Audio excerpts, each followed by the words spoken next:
तो आज मैं आपको इफेक्ट ऑफ डाइलेक्ट्रिक इसमें पढ़ाऊंगा। तो सबसे पहले हम ये देखना चाहते हैं कि हम अपने इलेक्ट्रिकल मटेरियल को कितने पार्ट में डिवाइड कर सकते हैं। तो बेसिकली ये 3 ब्रॉड क्लासिफिकेशन होता है। अभी हम जो है तीसरे क्लासिफिकेशन पे नहीं जाएंगे। तो एक क्लासिफिकेशन तो होता है कंडक्टर, ये मैं आपको सेमीकंडक्टर जब पढ़ा रहा हूँ तब इस क्लासिफिकेशन दोबारा आएंगे कंडक्टर। दूसरा होता है इंसुलेटर और तीसरा होता है सेमीकंडक्टर। इस तरीके से हम मटेरियल को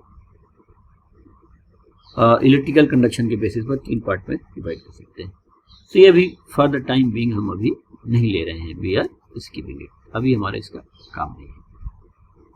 अब मेरे पास जो इंसुलेटर है, ये जो इंसुलेटर है इसी को हम डाइलेक्ट्रिक बोल रहे हैं। तो इट इज अ डाइलेक्ट्रिक। ये जो इंसुलेटर डाइलेक्ट्रिक है इसको भी 2 पार्ट में डिवाइड कर सकता हूँ। एक पोलर डाइलेक्ट्रिक कहलाएगा और एक नॉन पोलर डाइलेक्ट्रिक कहलाएगा।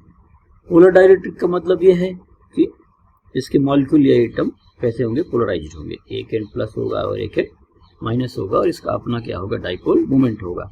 इधर की तरफ मान लेते हैं कि माइनस क्यू चार्ज है और ये प्लस क्यू चार्ज है, बीच में कोई डिस्टेंस है तो इसका हम डाइपोल मोमेंट बता सकते हैं। तो पोलर है, इसके जो है मॉलिक्यूल जो होंगे उनका अपना क्या होगा, डाइपोल मोमेंट जरूर होगा। ये मैग्नेटिक मटेरियल पढ़ाते समय आपको। और नॉन पोलर जो है उसमें पॉजिटिव सेंटर और निगेटिव सेंटर एक ही जगह होगा। जैसे ये मान लेते हैं प्लस एटम का और ऐसे ही सिमेट्रिकली यहाँ पर इलेक्ट्रॉन क्लाउड हो गया, तो नॉन पोलर हो गया। तो इसका डाइपोल मोमेंट क्या होगा, 0 होगा। तो इस तरीके से हम अपने मटेरियल को डाइलेक्ट्रिक को 2 पार्ट में डिवाइड कर सकते हैं, पोलर डाइलेक्ट्रिक और नॉन पोलर डाइलेक्ट्रिक। ऐसा आपने को कुछ कंसीडर करने की जरूरत नहीं है। अभी हम बहुत सिंपल मॉडल लेना चाहते हैं। अब जैसे मान लेता हूं मैं कि मेरे पास एक कोई एटम है ना, न्यूट्रल एटम है। एटम तो ऐसे न्यूट्रल ही होगा। तो मैंने यहाँ पर लिख लिया कि मेरे पास एक न्यूट्रल एटम है और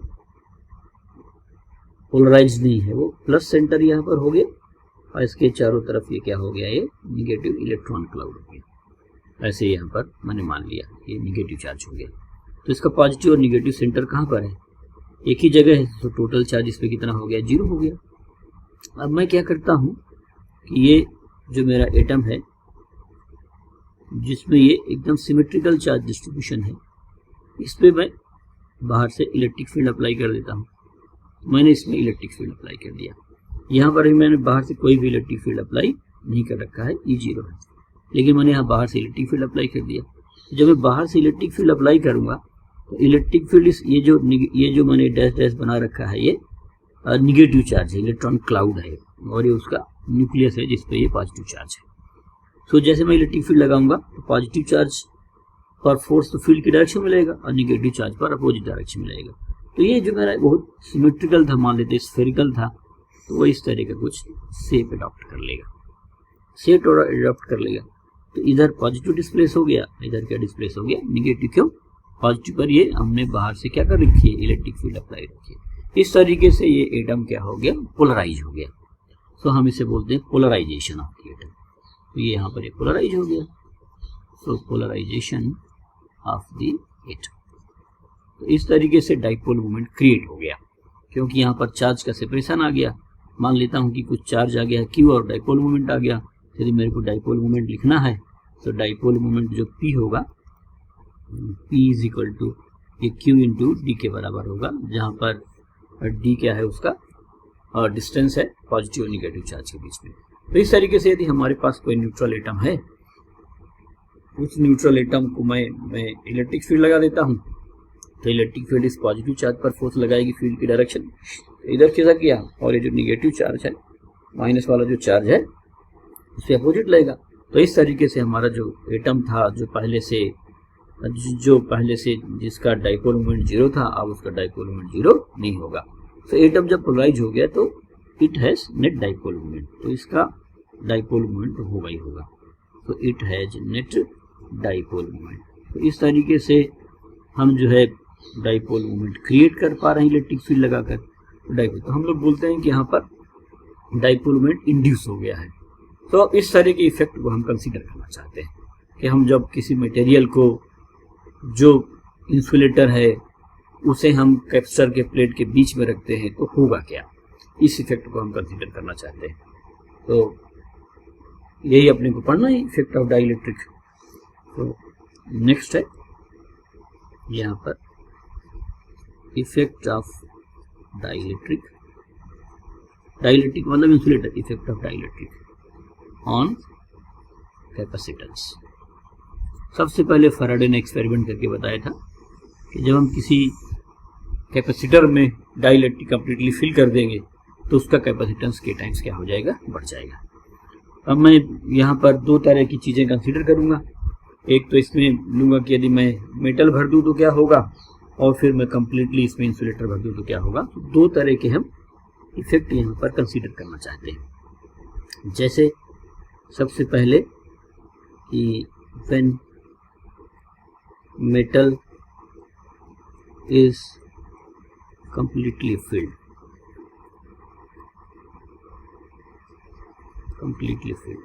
पैरेलल प्लेट कैपेसिटर का ही एग्जांपल लेके बता रहा हूँ मैं। तो ये हो गया, इस पे अभी प्लस क्यू चार्ज है और यहाँ माइनस क्यू चार्ज है। बीच में हमने यहाँ पर क्या कर दिया, मेटल का कंप्लीटली, जो मेटल की प्लेट कंप्लीटली मैंने यहाँ पर इसको फिल कर दिया। ऐसे ये थोड़ा सा जगह होती दिख रही है अपने समझने के लिए, बट मैंने इसे कंप्लीटली क्या कर दिया, फिल कर दिया। अब है क्या यहाँ पर, कैसे समझ सकते हैं कि मेरे पास जो पहले प्लेट थी जहाँ पर पहले कुछ नहीं था, प्लस क्यू माइनस क्यू, वो एंड वाली फील्ड में छोड़ दे रहा हूँ जो फ्रिंजिंग करके ऐसे जाती है। आप इसको जो है स्किप कर सकते हैं डेरिवेशन के लिए। बाकी अंदर इलेक्ट्रिक फील्ड क्या होगी, यूनिफॉर्म होगी, प्लस से स्टार्ट करेगी इलेक्ट्रिक फील्ड और माइनस में क्या हो जाएगी, खत्म हो जाएगी, ऐसे बता सकते हैं। तो ये इस तरीके से इसके अंदर इलेक्ट्रिक फील्ड एग्जिस्ट करेगी।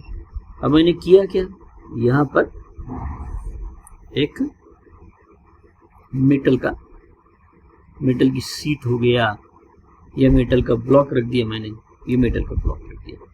जब मैंने मेटल का ब्लॉक इसके बीच में रखूंगा तो होगा क्या कि आपने तो यहाँ पर क्या अप्लाई कर रखा है, इलेक्ट्रिक फील्ड अप्लाई कर रखा है।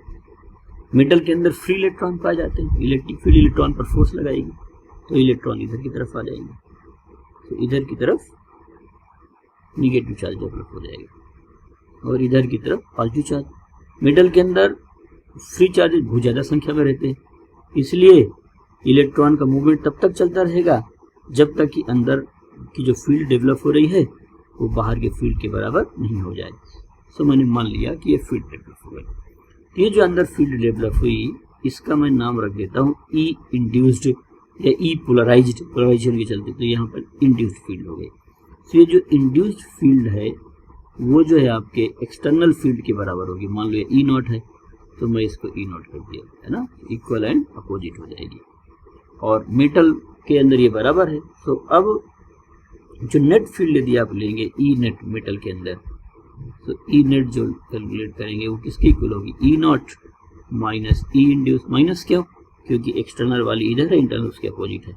और आप जब इसको लिखेंगे यहाँ ई नॉट माइनस ई नॉट, तो ई की वैल्यू किसके इक्वल हो जाएगी, 0 की इक्वल। सो अब ये छोटे छोटे पॉइंट्स हैं जो अपने को ध्यान रखना है, धीरे धीरे करके सब सीख जाएंगे, कोई बहुत कठिन बात नहीं है। अभी इस सेक्शन में आप फैक्ट सीखिए, फिजिकल मीनिंग तो हम बाद में क्लियर कर सकते हैं। अभी हम न्यूमेरिकल केवल सॉल्व करना चाहते हैं कि हम कैसे प्रॉब्लम को एड्रेस करेंगे। सो क्या होगा कि जब हम मेटल को कैपेसिटर प्लेट के बीच में लगाएंगे, ये मैंने क्या कर दिया, एक मेटल का ब्लॉक या मेटल की सीट जो है यहाँ पर अंदर रख दिया। ये जब वैक्यूम था, अंदर तो इलेक्ट्रिक फील्ड कितनी थी, ई नॉट, और अंदर अभी कोई भी स्पेस हमने फिल नहीं किया। तो इस तरीके से इलेक्ट्रिक फील्ड होगी जब अंदर कुछ भी नहीं है, एयर है या यहाँ पर क्या है, वैक्यूम है, इस तरीके से। अब यहाँ पर ये मेटल लिया, जब मैंने इस मेटल को इसके अंदर फिल किया तो ये इलेक्ट्रिक फील्ड यहाँ एग्जिस्ट कर रही है, ई नॉट इलेक्ट्रिक फील्ड एग्जिस्ट करेगी। वो इलेक्ट्रिक फील्ड क्या करेगी, जो मेटल के अंदर फ्री इलेक्ट्रॉन है उन पर फोर्स लगाएगी, तो इलेक्ट्रॉन कहाँ की तरफ मूव कर जाएंगे, फील्ड के अपोजिट डायरेक्शन में। तो इस साइड क्या आ गया, निगेटिव चार्ज, और इधर क्या डेवलप हो जाएगा, पॉजिटिव चार्ज। कब तक और कितने इलेक्ट्रॉन का मूवमेंट होगा? जब तक जो अंदर फील्ड डेवलप हुई है वो बाहर के फील्ड के बराबर नहीं हो। जब बराबर हो जाएगी तो फर्दर मूवमेंट क्या हो जाएगा? जीरो हो जाएगा। इसका मतलब जब भी किसी मेटल को किसी भी इलेक्ट्रिक फील्ड में रखेंगे तो मेटल के अंदर फील्ड की वैल्यू क्या हो जाएगी? जीरो हो जाएगी। सो ई नेट जो है उसके अंदर zero. So total electric field inside the metal is zero. तो अंदर इलेक्ट्रिक फील्ड की वैल्यू वहाँ पर आई नहीं। तो ऐसे हमने जो है कैपेसिटेंस कंप्लीटली फिल कर दिया। बाकी कैपेसिटर के अंदर अब कैपेसिटेंस कैसे कैलकुलेट करेंगे अभी मैं आगे आपको बताऊंगा। दूसरा यहाँ पर है इसमें कि when insulator is completely filled, when insulator is completely field,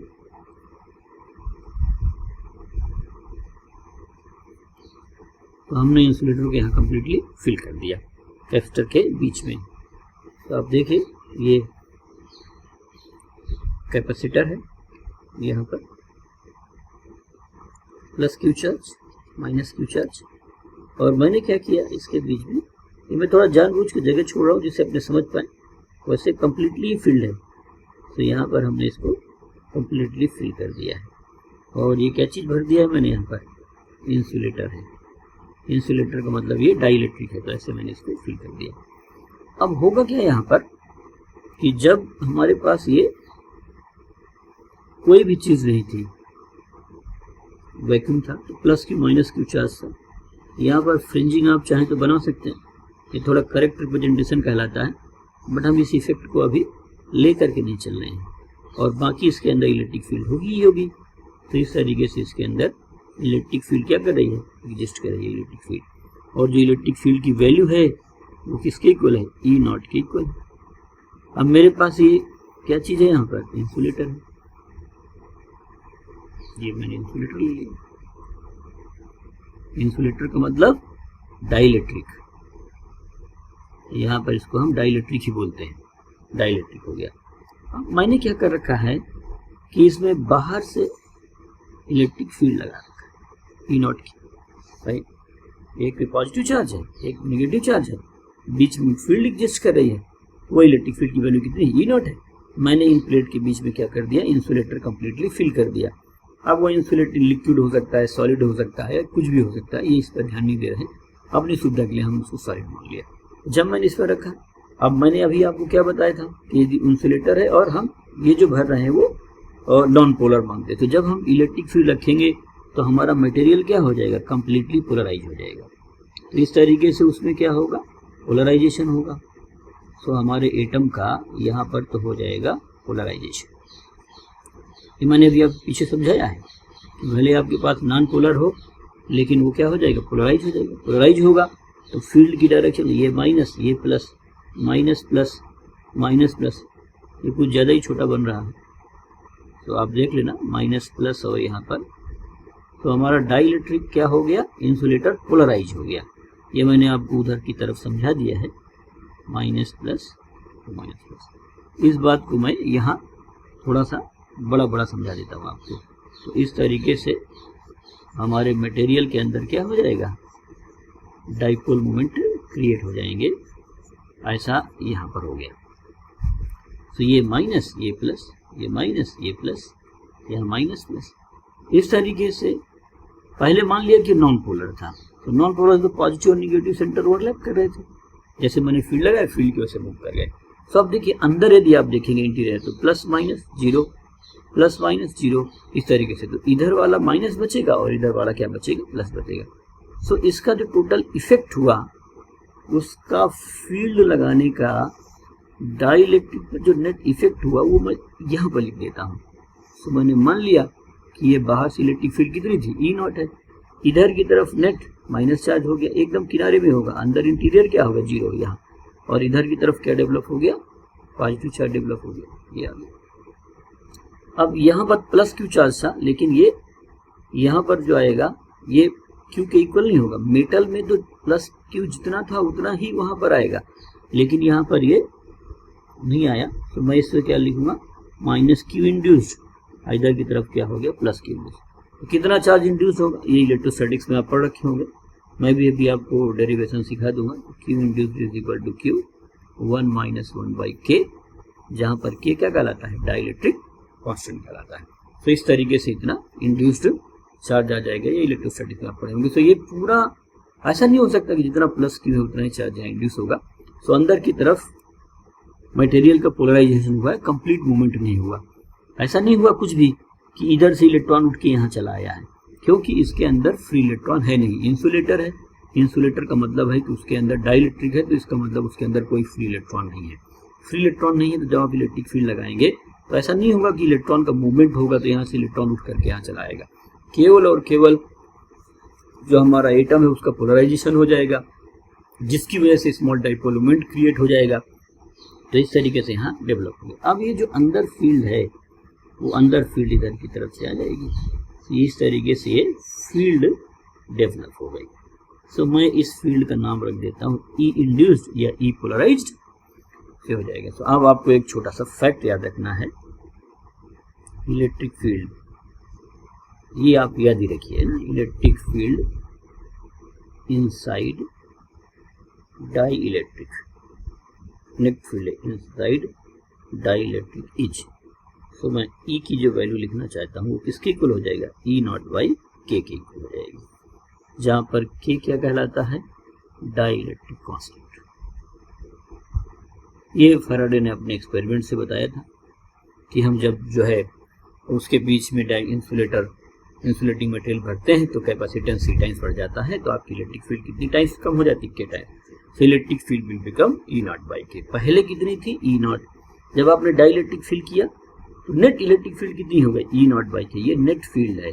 अब यदि आपको केवल इंड्यूस्ड फील्ड निकालना है तो इंड्यूस्ड फील्ड निकालने के लिए क्या करेंगे, ई नॉट से इसको क्या कर देंगे, नेट फील्ड को माइनस कर देंगे, तो आपके पास जो है ई इंड्यूस्ड आ जाएगा। तो ई इंड्यूस्ड जो फील्ड होगी वो E naught divide by this net electric field. तो ऐसे आप बता सकते हैं।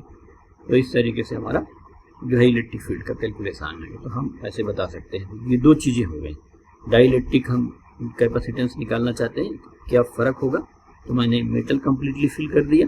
तो वहाँ पर तो अंदर टी नेट जो है टोटल इलेक्ट्रिक फील्ड कितनी है, 0 है मेटल के अंदर, क्योंकि जितनी इंड्यूस्ड होगी वो बराबर होगी जो हमने अप्लाई कर रखा है। और यहाँ पर हमने जब उसके अंदर इंसुलेटर फिल किया, जब मैंने इंसुलेटर फिल किया, जब कम्प्लीटली फिल हो गया, उसका इफेक्ट क्या हुआ कि ये जो प्लेट में चार्ज है वो तो प्लस क्यू माइनस क्यू, यदि इंसुलेटर फिल करने के पहले था तो इंसुलेटर फिल करने के बाद भी चार्ज वही होगा कि हम बैटरी कनेक्ट करके नहीं रख रखे हैं। तो हमें मान के चलना है कि पहले हमारे पास एक कैप्चर है जो चार्ज है, जिसकी एक प्लेट में प्लस क्यू चार्ज है, दूसरे प्लेट में माइनस क्यू चार्ज है। बाद में मैंने क्या कर दिया, इसमें इंसुलेटर फिल कर दिया। इंसुलेटर फिल कर दिया तो इंसुलेटर भी पोलराइज हो जाएगा, और पोलराइज होगा तो इसके इस किनारे में, केवल इस किनारे में कौन सा चार्ज आ गया, माइनस, और इधर की तरफ कितना आ गया, प्लस। बीच का इंटीरियर क्या है, न्यूट्रल है। क्यों बीच का इंटीरियर न्यूट्रल है कि आप देखिए, यदि मैं किसी भी सेक्शन को कंसीडर करता हूँ प्लस और इधर माइनस, तो टोटल 0, ये प्लस लूंगा और ये माइनस लूंगा, टोटल 0। तो इस साइड का केवल प्लस बचेगा, इस साइड का केवल माइनस बचेगा। इसलिए इस एंड में कौन सा आ गया, माइनस, और इस एंड में कौन सा आ गया, प्लस। तो हम लोग इसको बोलते हैं पोलराइजेशन ऑफ द डाइलेक्ट्रिक। इस तरीके से हमारा डाइलेक्ट्रिक क्या हो गया, पोलराइज हो गया। अब उसका इफेक्ट क्या होगा, यदि पहले इलेक्ट्रिक फील्ड कितनी थी, ई नॉट थी, जब हमने कोई डाइलेक्ट्रिक नहीं भरा, और जब हम कंप्लीटली डाइलेक्ट्रिक भर देंगे तो उसके अंदर इलेक्ट्रिक फील्ड किसके इक्वल हो जाएगी, ई नॉट बाई के इक्वल हो जाएगी। अब मैं आपको कैपेसिटेंस निकालना सिखा देता हूँ, है ना। तो पैरेलल प्लेट कैपेसिटर, फिर से मैं हेडिंग डालूंगा और एक एक छोटी छोटी बात पहले सीखेंगे। तो ये है पैरेलल प्लेट कैपेसिटर। तो पैरेलल प्लेट कैपेसिटर निकालना है। तो पहला है when there is no medium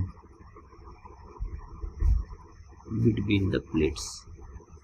तो यदि प्लेट्स के बीच में कोई मीडियम नहीं है, मैं पूरा फिर से डिराइव कर रहा हूँ, पहले मैंने आपको पढ़ा दिया है, बट हम अभी फिर से इसको डिराइव करेंगे।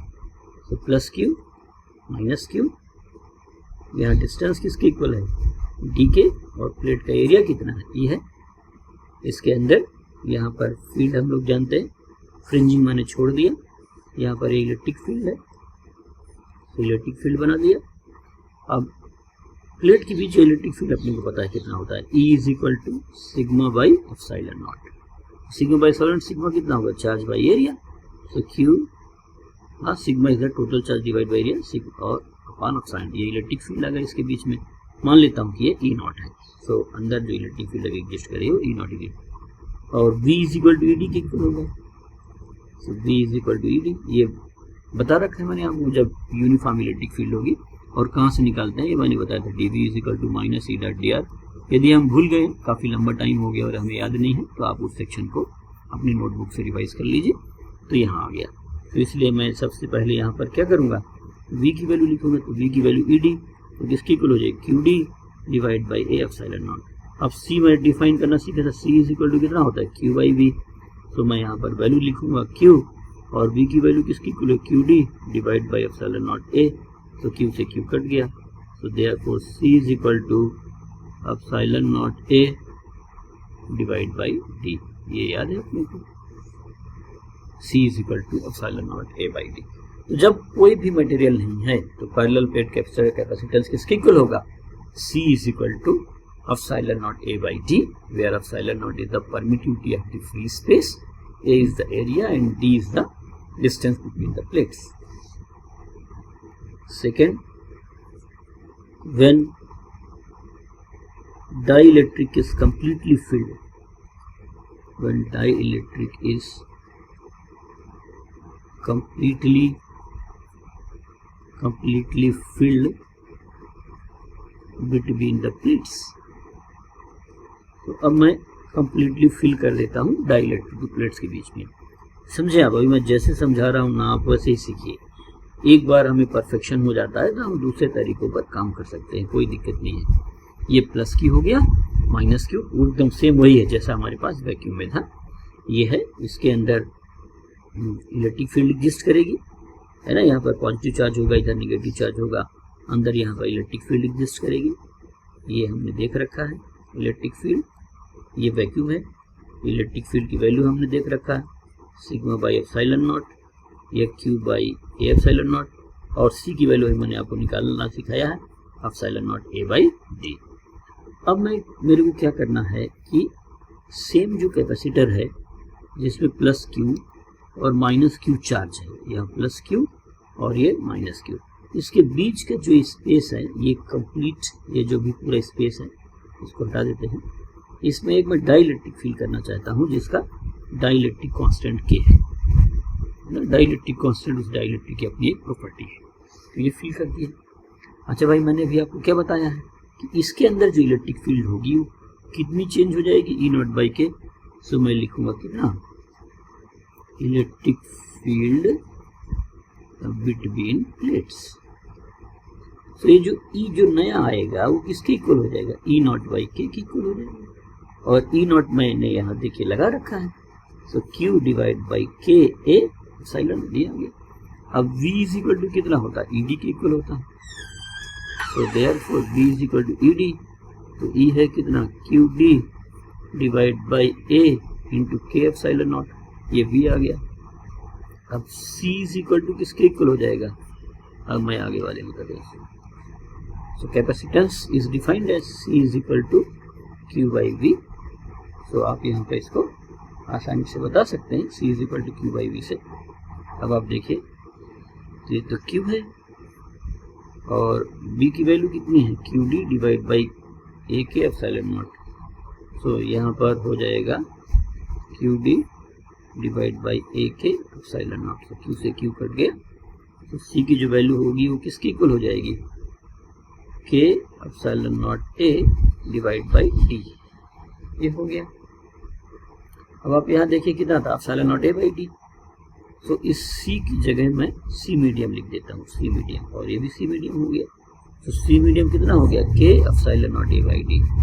तो देयरफॉर एक बहुत इंपॉर्टेंट बात हो गई कि k है और ये पहले उतना है, एयर में है। तो ये कब था, जब बीच में क्या है, एयर है या आप वैक्यूम मान सकते हैं। और ये कब था, जब मीडियम बीच में आपने फिल कर रखा है। सो कैपेसिटेंस कितना टाइम बढ़ गया, के टाइम बढ़ गया। सो ये फैराडे ने एक्सपेरिमेंट करके बताएगा। तो हम क्या लिखेंगे कि when medium is completely filled, when dielectric is completely filled between the plates, then capacitance is increased by K times. तो नोट करके अब आप इसको याद रख सकते हैं, सीधा सीधा रिजल्ट आपको याद हो गया। तो नोट में क्या हुआ, when dielectric is completely filled between the plates,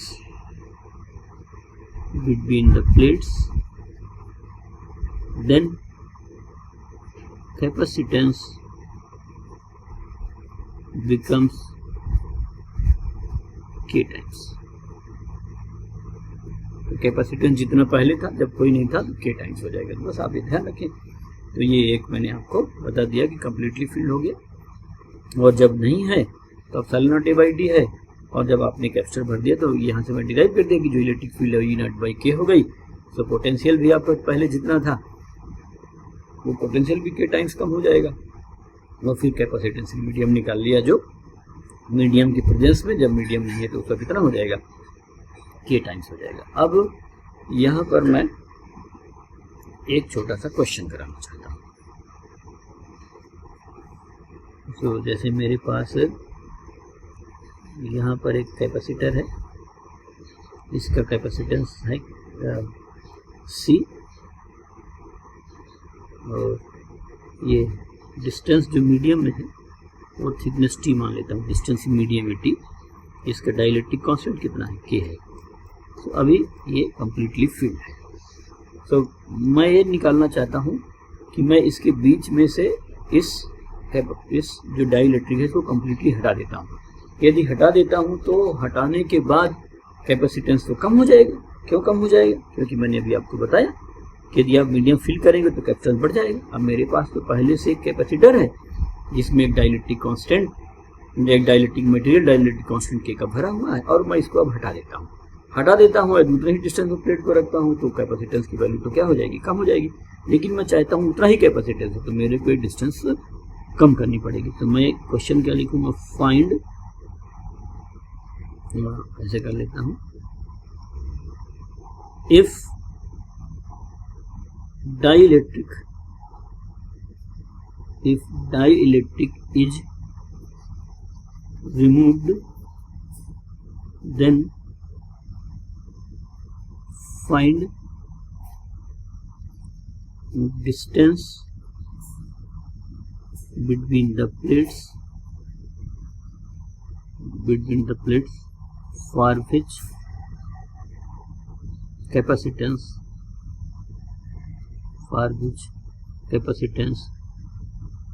is same। जितना पहले था उतना ही कैपेसिटेंस डज नॉट चेंज। तो ठीक है, पहला क्या लिखूंगा, when medium is completely filled,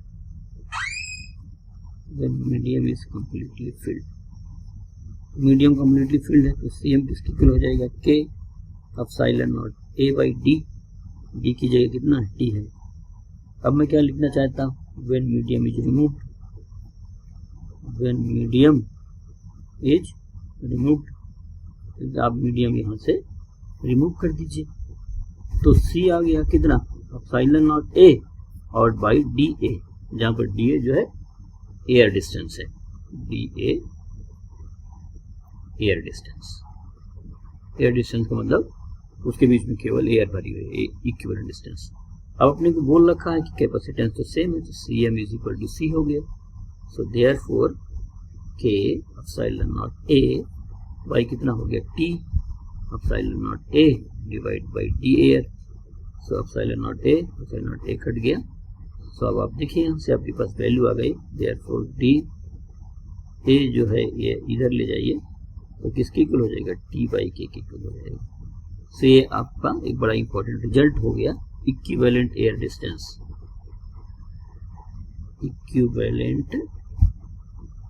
distance. ये न्यूमेरिकल लगाने में काफी काम आने वाला है। ये किसकी इक्वल हो जाएगा, D air is equal to T by K। इसका मतलब मैं आपको एक बार फिर से समझा देता हूँ। मतलब ये हुआ कि मेरे पास एक कैपेसिटर है, पैरेलल प्लेट कैपेसिटर। इस पैरेलल प्लेट कैपेसिटर के अंदर मैंने एक डाइलेक्ट्रिक फिल कर रखा है, डाइलेक्ट्रिक कांस्टेंट K का कम्प्लीटली फिल्ड है, और प्लेट्स के बीच का डिस्टेंस कितना है, T है। मैं क्या चाहता हूँ कि इसके प्लेट के अंदर से इसको कम्प्लीटली हटा दूँ। तो अब अंदर क्या बचा, एयर या वैक्यूम। लेकिन मैं दूसरी रिक्वायरमेंट मेरी भी क्या है कि जितना कैपेसिटेंस पहले था उतना ही कैपेसिटेंस बाद में। तो मैंने क्या लिखा, if dielectric is removed then find distance between the plates for which capacitance is same, जितना पहले है। तो मैंने सोल्यूशन में क्या किया, when medium is completely filled, तो ये सी मीडियम के साथ K epsilon naught A by D, D की जगह टी है। व्हेन मीडियम इज रिमूव्ड, तो मैंने यहाँ पर epsilon naught A by D, D की जगह डी एयर रख दिया जहाँ पर एयर डिस्टेंस लिखा। और ये है कि सी एम किसके इक्वल है, सी के बराबर है, जितना कैपेसिटेंस पहले उतना ही कैपेसिटेंस बाद में। तो के epsilon naught A by T, तो डी एयर आ जाएगा, तो डी एयर कितना हो जाएगा, टी बाई के। इसका मतलब क्या है कि यदि आप इसके बीच में से इस डाइलेक्ट्रिक को हटा देते हैं और आप सेम कैपेसिटेंस चाहते हैं, तो प्लेट के बीच के डिस्टेंस टी की जगह पर कितना कर देंगे, टी बाई के कर देंगे, ये इसका मतलब हुआ। तो अब देखिए मैंने फर्स्ट तो बता दिया आपको कि डाइलेक्ट्रिक इज कम्प्लीटली फिल्ड, पहला बताया कि यहाँ पर जब कोई मीडियम नहीं है, दूसरा लिए जब कम्प्लीटली फिल्ड है। अब मैं आपको यहाँ पर एक तीसरा केस कराना चाहता हूँ, when dielectric is partially field, इसके लिए when dielectric is partially field. तो यदि मैं यहाँ पर डाइलेक्ट्रिक पार्शियली फिल कर देता हूँ तो क्या होगा, तो आप समझिए, ये एयर डिस्टेंस जो है, ये total distance between the plates कितनी है, डी, ये ले लिया मैंने। अब यहाँ पर तो मैंने इसको थिकनेस टी है और इसको टी थिकनेस में ऐसे इसको ऐसे मैंने फिल कर दिया डाइलेक्ट्रिक, और जिसका डाइलेक्ट्रिक कांस्टेंट कितना है, के इक्वल है। तो यहाँ पर थिकनेस टी है, so thickness of the material is t, dielectric constant is K, ये के हो गया। और ये जो थिकनेस है वो किसके इक्वल है, टी इक्वल है। मुझे इसका क्या बनाना है, कैपेसिटेंस बताना है। तो अब देखिए, एयर केवल यदि हो, यदि हमारे पास एक कैपेसिटेंस है जिसके बीच में केवल और केवल एयर है या वैक्यूम है, सो इसका जो कैपेसिटेंस होता है वो किसके इक्वल होता है, C is equal to epsilon naught A by D. एक तो मेरे को ये पता है, दूसरा मेरे को ये बात पता थी कि इसके बीच में कोई material completely filled, partially field नहीं, कंप्लीटली फिल्ड हो, तो इसका जो कैपेसिटेंस होगा वो कितना होगा, के epsilon naught A by D, के टाइम पड़ जाएगा। इसमें क्या है कि ये आधा भरा है और मतलब कुछ भरा है और कुछ भरा हुआ नहीं है, थिकनेस टी तक भरा है। तो मैं क्या करूंगा कि इस कैपेसिटर को कंप्लीटली हटा दूंगा। तो जब मैं इस कैपेसिटर को कंप्लीटली हटाऊंगा तो सेम कैपेसिटेंस के लिए मेरे को एक डिस्टेंस क्या करनी पड़ेगी, अरेंज करनी पड़ेगी। सो यहाँ पर मैं इस कैपेसिटर को हटा दिया, देखिए, और ये जो डिस्टेंस है, इस डिस्टेंस को मेरे को अरेंज करनी पड़ेगी। तब डिस्टेंस एयर इक्विवेलेंट डिस्टेंस लाना होगा। सो मैं ये जो डिस्टेंस है, ये एयर इक्विवेलेंट डिस्टेंस लाऊंगा, डी। ये किसके इक्वल होगी, डी एयर इक्विवेलेंट। पहले कितनी एयर डिस्टेंस है, डी माइनस टी, तो ये तो एयर डिस्टेंस है तो रहेगी, प्लस पहले मीडियम कितना था, टी, तो मीडियम के इक्विवेलेंट एयर वाली कितनी हो जाएगी, टी बाई के। ये देखिए, सेम कैपेसिटेंस के लिए मीडियम का डिस्टेंस कितना था, टी था, तो उसका एयर इक्विवेलेंट कितना हो गया, टी बाई के हो गया। यहां पर मेरे पास क्या चीज है, यहां पर हमने ये ले रखा है कि ये टोटल डिस्टेंस कितना है, डी, मटेरियल कितने फील्ड है, टी में, बचा कितना, डी माइनस टी, तो मैंने यहाँ पर कितना लिख दिया, डी माइनस टी। ये जो मीडियम की डिस्टेंस है, यदि मैं इसको हटा देता हूँ यहाँ से, इसकी जगह पर केवल और केवल क्या चाहता हूँ, एयर डिस्टेंस चाहता हूँ, तो टी की जगह कितना लिखना पड़ेगा, मेरे को टी बाई के रखना पड़ेगा। तो बेसिकली मेरा ये हो गया, जहां पर ये जो डिस्टेंस आई ये तो टी बाई के है ये, और इधर वाली जो डिस्टेंस है वो किसके इक्वल थी, डी माइनस टी के इक्वल। तो एयर डिस्टेंस हो गई कितनी, epsilon not D minus T plus T by के। अब जब एयर में हम निकालते हैं तो फार्मूला क्या लगाते हैं, epsilon naught A by D A. तो आप इसको सॉल्व करेंगे, एप्सिलॉन नॉट ए और ये किसकी इक्वल हो जाएगा, D minus T plus T by के, ये हो गया। तो इस तरीके से आप कैपेसिटेंस बता सकते हैं। तो यदि कंप्लीटली नहीं फील्ड है, पार्शियली फील्ड है, तो आप ऐसे बता सकते हैं, epsilon naught A d minus T plus T by के, ये आ गया। अब आप यहाँ पर कुछ नोट करके लिख लीजिए, के की वैल्यू अपने को कुछ काम पड़ सकता है। So k is equal to infinity for metal. Metal के लिए के की वैल्यू क्या लिखेंगे, इन्फिनिटी लिखेंगे, बाकी के लिए आपको वो दिया रहेगा। तो आप ध्यान रखिए इसको, यदि कभी मेटल फिल करता है और कुछ भी है तो उसको इन्फिनिटी मान लेंगे। दूसरा यदि आपको लेना है तो k is equal to approximately 1 for air, और थर्ड आप ले सकते हैं k is equal to exactly 1 for vacuum. तो वैक्यूम के लिए यदि आपको लिखना है तो 1 लिखेंगे, एयर के लिए अप्रोक्सीमेटली 1 लिखेंगे। तो अब एयर या वैक्यूम को हम एक ही तरह की चीज ट्रीट कर रहे होंगे, और मेटल के लिए डाइलेक्ट्रिक कांस्टेंट, ये क्यों है इस पर अभी नहीं कंसीडर कर रहे हैं हम, ये आप ध्यान रखिए, आपको दिया रहेगा। बाकी यदि इनके अलावा कोई मटेरियल है तो उसका के दिया रहता है, डाइलेक्ट्रिक कांस्टेंट कितना है ये हमें हमेशा प्रोवाइड रहेगा। तो एक बार हम फिर से रिकैप कर लेते हैं कि आज के लेक्चर में हमने क्या देखा है। मैंने सबसे पहले बताया कि हम जो है मटेरियल को 3 पार्ट में डिवाइड कर सकते हैं, कंडक्टर, इंसुलेटर, सेमीकंडक्टर। कंडक्टर में फ्री इलेक्ट्रॉन पाए जाते हैं, इंसुलेटर में फ्री इलेक्ट्रॉन नहीं पाए जाते हैं। इसमें क्या होता है ये बाद में समझेंगे, अभी मैंने स्किप कर दिया है। जो हमारा इंसुलेटर है उसी का नाम क्या है, डाइलेक्ट्रिक। इसको मैंने 2 पार्ट में डिवाइड कर दिया, एक पोलर और एक नॉन पोलर। पोलर का मतलब जिसके मॉलिक्यूल जो होंगे उनमें परमानेंट डाइपोल मूवमेंट होगा, और जो नॉन पोलर हैं उनके मॉलिक्यूल में अपना कोई नेट डाइपोल मूवमेंट नहीं होगा। ये डिटेल में हम आगे चल करके जब मैग्नेटिक मटेरियल पढ़ाऊंगा तब मैं आपको सब बातें सिखाऊंगा। अब जैसे मान लीजिए मेरे पास न्यूट्रल एटम है, तो इसके सेंटर में पॉजिटिव चार्ज है और इधर की तरफ क्या है, निगेटिव चार्ज है। तो पॉजिटिव और निगेटिव का जो सेंटर है वो एक साथ कोइंसाइड कर रहा है, और हमने कोई इलेक्ट्रिक फील्ड नहीं लगाया है। जब कोई इलेक्ट्रिक फील्ड नहीं लगाया है तो ये इसका डाइपोल मोमेंट 0 है। इसके बाद मैंने क्या कर दिया, इस एटम में इलेक्ट्रिक फील्ड अप्लाई कर दिया, तो E इज अप्लाइड। मैंने यहाँ पर E को क्या कर दिया है, अप्लाई कर दिया, तो E अप्लाई कर दिया। जब E अप्लाई कर दिया तो पॉजिटिव इधर मूव कर जाएगा, निगेटिव इधर, सब मटेरियल क्या कर जाएगा, पोलराइज कर देगा। This is known as polarisation of the atom. तो it has net dipole moment. अब इसका नेट डाइपोल मोमेंट डेवलप हो गया। अब मेरे को यही करना इफेक्ट ऑफ डाइलेक्ट्रिक अनकैपेसिटेंस। तो मेटल से कंप्लीटली फिल कर दिया, तो मेटल तो पूरी तरीके से चार्ज हो जाएगा, तो इधर कंप्लीटली चार्ज डेवलप हो गया। क्यू इधर प्लस क्यू, इधर की तरफ माइनस क्यू, ये प्लस क्यू था तो यहाँ पर कितना आ जाएगा, माइनस क्यू, और इधर की तरफ कितना आ जाएगा, प्लस क्यू।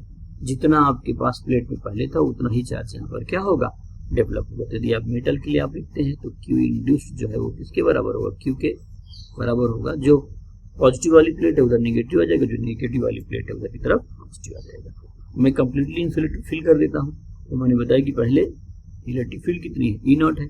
जब आप इलेक्ट्रिक फील्ड लगाएंगे तो अंदर डाइपोल्स डेवलप हो जाएंगे। तो this is the development of the dipole. मैंने इनको यहाँ पर बना दिया। इस तरीके से मटेरियल हमारा क्या हो गया, पोलराइज हो गया। अब आप अंदर वाल लेंगे तो प्लस माइनस कैंसिल हो जाएगा, प्लस माइनस कैंसिल हो जाएगा। तो इस एंड पर माइनस बच गया और इस एंड पर प्लस बच गया। तो मैंने इस एंड पर माइनस लिख दिया और इस एंड पर क्या लिख दिया, प्लस लिख दिया। ये वाला चार्ज कितना है, माइनस क्यू इंड्यूस, और ये प्लस क्यू इंड्यूस। और क्यू इंड्यूस की वैल्यू किसकी इक्वल है, Q 1 minus 1 by K, where K is known as dielectric constant. दूसरी एक इंपॉर्टेंट बात बताया था, यदि पहले इलेक्ट्रिक फील्ड ई नॉट है, जब डाइलेक्ट्रिक प्रेजेंट होगा तो इलेक्ट्रिक फील्ड किसके इक्वल होगी, ई नॉट बाई के इक्वल होगी। ये इंपॉर्टेंट है, आगे डेरिवेशन में हमने इसको यूज किया है।